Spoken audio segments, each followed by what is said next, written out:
جب مولانا صاحب شہید ہوئے تو مجھے غزہ سے ایک ٹیلی فون آیا.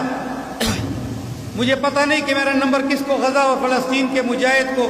تو وہ رو رہے تھے کہ کیا پاکستان میں ایسے مجاہدین نہیں، ایسے علماء نہیں جو مولانا سمیع الحق شہید کا بدلہ لے سکیں. غزہ اور فلسطین پہ امریکہ اور اسرائیل اور بھارت نے اور انگلینڈ کی حکومت نے کتنے مظالم ڈھائے.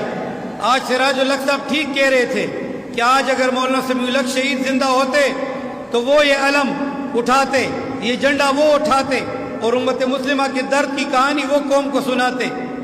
لیکن آج ہمارے رہنما اور لیڈر تھک گئے ہیں.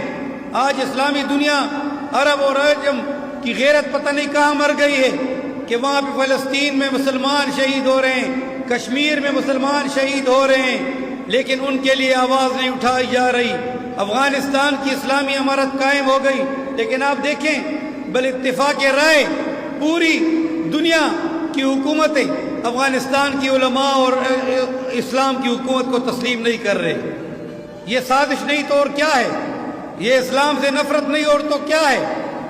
آج ہمیں چاہیے کہ ہم ان کے شاگرد جو ہیں، وہ مجاہدین جو ہیں، وہ مولانا سمیع الحق شہید کے مشن کو زندہ و تابندہ رکھیں اور یاد رکھیں کہ مولانا سمیع الحق شہید ہوئے ہیں لیکن وہ اس دنیا سے چلے گئے ہیں، لیکن ان کا مشن زندہ ہے. قرآن سنت حدیث کی شکل میں، آج دین کی آواز اور للکار کی شکل میں، آج تبلیغ کی شکل میں، آج جہاد کی حمایت کی شکل میں، آج فلسطینیوں اور کشمیریوں کی حمایت کی شکل میں مولانا سمیع الحق شہید، آج حقانیہ کی شکل میں مولانا سمیع الحق شہید زندہ ہیں. اس وقت پاکستان کے حالات سیاسی انتہائی ابتر ہیں. ایک دوسرے سے جنگیں، بے اتفاقی، صوبوں میں جنگیں ہو رہی ہیں. آپ دیکھ رہے ہیں قبائل نے بھی اور پشتونوں نے بھی اپنے بعض مطالبات وفاق کے سامنے رکھے. تو میں سمجھتا ہوں کہ وفاق بڑا بھائی بنے اور وہ اگر کسی صوبے کے حقوق کم زیادہ ہیں تو ان کو ادا کریں. حقیقت یہ ہے کہ KPK کے حالات مالی بڑے ابتر ہیں. ہماری بلڈنگیں نامکمل کھڑی ہیں. یہاں سے کچھ فنڈ KPK کی حکومت سے آتا تھا، اب ان کو بہانہ مل گیا ہے. وہ کہتے ہیں ہمیں تو فنڈ ہی نہیں دستیاب، تو ہم کیسے علماء اور طلباء کی تعمیرات کریں. میں یہ ایک مثال کہہ رہا ہوں. عام عوام انتہائی سختی میں اور روزگار اور سہولت اور معیشت انتہائی زبونحالی کا نقشہ پیش کر رہی ہے. تو وفاقی حکومت کو چاہیے کہ وہ برائے کرم چاروں صوبوں کے حقوق بحال کرے اور چاروں صوبوں کو NFC ایوارڈ کے مطابق اپنا اپنا حق اور حصہ بھی دے. اور دوسری بڑی بات جو مولانا سمیع الحق شہید کہا کرتے تھے، ان کا مقصد یہ تھا کہ پاکستان صرف جمہوریت کے لیے نہیں بنا، یہ اسلامی نظام کے نفاذ اور شریعت کے لیے بنا ہے. یہاں پہ اسلامی نظام اور شریعت نافذ العمل ہونی چاہیے. جمعیت علماء اسلام کا بھی نعرہ ہے کہ خدا کی زمین پر خدا کا نظام. آج ہماری دینی سیاسی مذہبی قیادتیں دنیا کے اور سیاسی باتوں میں تو پڑ گئے ہیں. ٹھیک ہے، میں جمہوریت سے انکار نہیں، لیکن خدا را جمہوریت کے اندر ہی اسلامی شریعت اور قرآن اور حدیث کو یہاں نافذ العمل کروں تاکہ سودی نظام ختم ہو، بینکاری کا نظام پاک صاف ہو. یہ آج جو بے برکتی ہے اور پاکستانی لوگ رو رہے ہیں، یہ سود کی مار ہے. اگر یہ سود ختم ہو جائے اور قادیانیوں کی سپورٹ نہ ہو، ختم نبوت کے اوپر جیسے عبداللہ گل بھائی نے بتایا کہ کچھ دال میں کالا کالا ہے، ان کو چاہیے کہ دال میں سے یہ دال پوری ختم کر دیں، بدل دیں، یا دال میں سے کالا کالا نکال دیں اور محمد رسول اللہ صلی اللہ علیہ وسلم کی محبت اور پیروی کرتے ہوئے قادیانیت کے متعلق مکمل فیصلے کریں. کیونکہ وہ ایک ایسا ناگ ہے قادیانی جو اس پاکستان کو بھی ڈس رہا ہے. پاکستان کے آئین سے بھی وہ کھیل رہے ہیں اور آئین سے بھی وہ متصادم لڑ رہے ہیں. انہوں نے باہر اپنے ایجنٹ اور نمائندے بٹھا رکھے. آج ہمیں چاہیے کہ ہمارے علماء و طلباء مدارس میں عام عوام میں پھیل جائیں اور ختم نبوت کے اوپر خطبات پیش کریں اور ختم نبوت کے متعلق عام عوام کو حقائق بتائیں.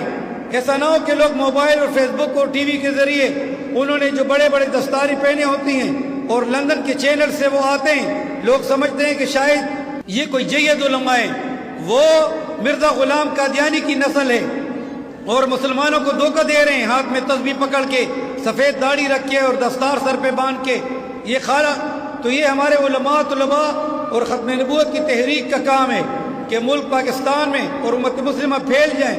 اور آج دنیا میں انہوں نے جہاں جہاں بھی قبضہ کیا ہوا ہے لوگوں کو روشناس کریں علم سے. کہ یہ وہ مسلمان نہیں ہیں بلکہ اقلیت ہے، بلکہ محمد رسول اللہ صلی اللہ علیہ وسلم کے دشمن ہیں۔ میں ایک مرتبہ پھر آپ لوگوں کا شکریہ ادا کرتا ہوں۔ میں تمام قیادت کی آواز کے ساتھ ہم آواز ہوتا ہوں کہ انشاءاللہ آئندہ ہماری جمعیت علماء اسلام ختم نبوت کے کام کے ساتھ ساتھ غزہ اور فلسطین کے مسلمانوں کے لیے بھی آواز اٹھائے گی، اور آنے والے مہینوں میں ان کے لیے سیمینار بھی ہم انشاءاللہ کریں گے۔ دفاع پاکستان کونسل کے پلیٹ فارم سے بھی انشاءاللہ ہم پاکستان کی مضبوطی اور یکجہتی اور اتفاق اور اتحاد اور پاکستان میں محبت پھیلانے کے لیے اور جتنی بھی یہ دہشت گردی ہے یہ ختم کرنے کے لیے دفاع پاکستان کونسل انشاءاللہ ملک میں نکلے گی اور بڑے بڑے اجتماعات کرے گی۔ حضرت مولانا سمیع الحق شہید کا انشاءاللہ دور جو ہے وہ ہمیشہ قائم دائم رہے گا جب تک یہ دنیا قائم ہے۔ قرآن و سنت حدیث جو دارالعلوم حقانی اور دارالحدیث سے جب یہ علم پھیلتا رہے گا، وہ ثواب حضرت قائد جمعیت شہید ناموس رسالت مولانا سمیع الحق شہید کو، شیخ القرآن والعزیز مولانا عبدالحق صاحب نور اللہ مرکزہ، ان سب کو انشاءاللہ پہنچتا رہے گا۔ بس آپ نے دارالعلوم حقانیہ کی بھی حفاظت کرنی ہے، پاکستان کی بھی حفاظت کرنی ہے، امت مسلمہ کی بھی کرنی ہے، حرمین شریفین کی حفاظت کے لیے بھی آپ نے آواز بلند کرنی ہے۔ وصلی اللہ تعالی علی خیر خلقی محمد وآلہ صحابہ اجمعین۔ میں آخر میں تمام کارکنان کا جنہوں نے جتنی محنت کی ان سب کا شکریہ ادا کرتا ہوں۔ ان علماء طلباء کا جو صبح سویرے سے یہاں سے سارا دن سے بیٹھے ہوئے ہیں بڑے منظم انداز میں